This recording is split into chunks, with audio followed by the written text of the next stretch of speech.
Bapak Ibu, saudara-saudari yang terkasih dalam Kristus, kalau kita nonton di YouTube efek dari kedatangan Bapak Suci Paus Fransiskus, ada beberapa murtadin yang merasa bahwa ingin kembali menjadi Katolik.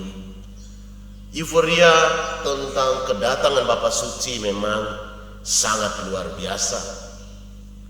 Bahkan di Timor Leste mereka menyambutnya dengan payung-payung bendera Vatikan.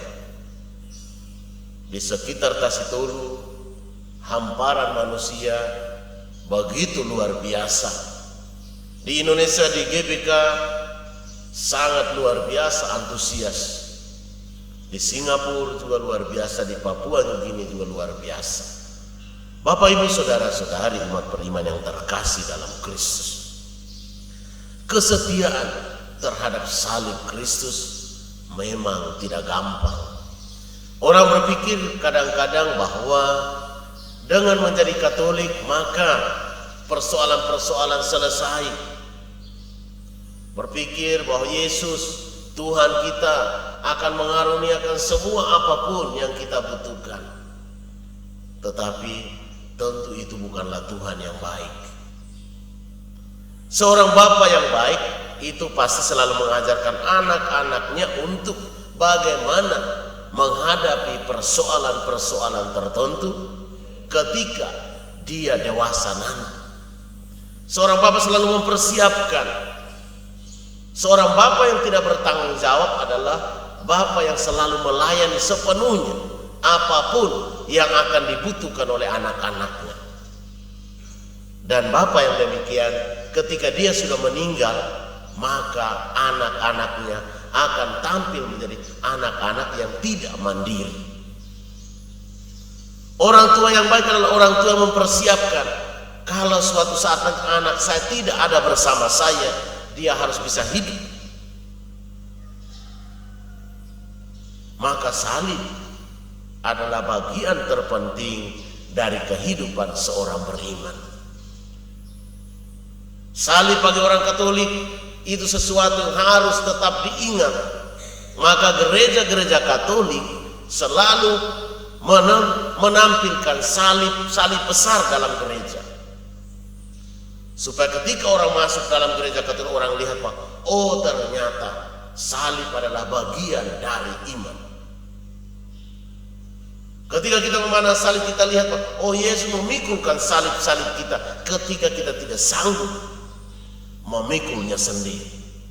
Ketika persoalan-persoalan tertentu terlalu berat untuk kita melihat salib Tuhan dan percayakan, Tuhan Yesus, saya sudah tidak kuat memikul salib ini. Tolong bantu saya, pikulkan salib saya ini. Jangan coba-coba untuk sendirian memikul. Dan hanya orang-orang yang tidak percaya sungguhlah yang akan berusaha untuk melarikan diri dari salib. Orang-orang yang tidak bertanggung jawab, tidak dewasa dalam iman, yang biasanya dengan gampang meninggalkan Kristus, meninggalkan salib. Sebelumnya dia pakai kalung salib besar-besar,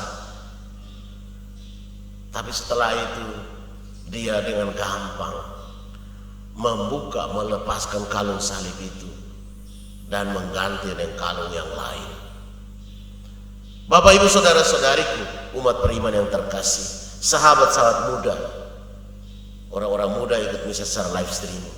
Kalaupun Anda merasa bahwa jodohmu tidak ada yang Katolik, sebagai orang beriman Katolik, orang tua Katolik harus berjuang mempertahankan, dan jangan katakan semua agama sama.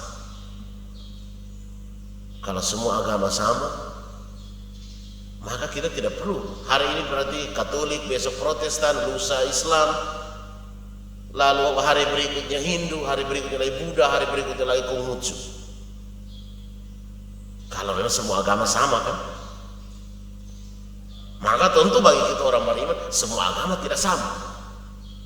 Kita harus yakin percaya bahwa agama kita tentu mengajarkan yang terbaik sebagai bekal perjalanan kita menuju surga. Kita harus yakin Orang tua Katolik harus yakin sehingga berjuang mempertahankan, dan sahabat-sahabat muda harus yakin bahwa Tuhan akan mengirimkan jodoh terbaik pada saat yang tepat. Maka jangan terlalu murah. Orang Katolik, OMK Katolik seringkali terlalu murahan,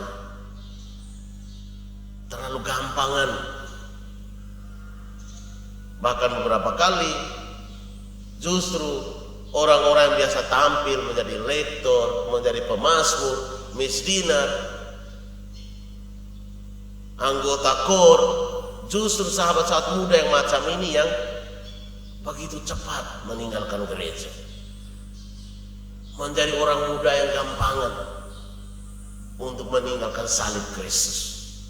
Maka pada pesan salib suci ini, mari kita menyadari kembali pentingnya salib itu dalam hidup kita, dan mari kita berani memikul salib kita dengan tetap mengikuti Kristus. Sekali Katolik, sampai mati tetap Katolik. Semoga Tuhan memberkati kita.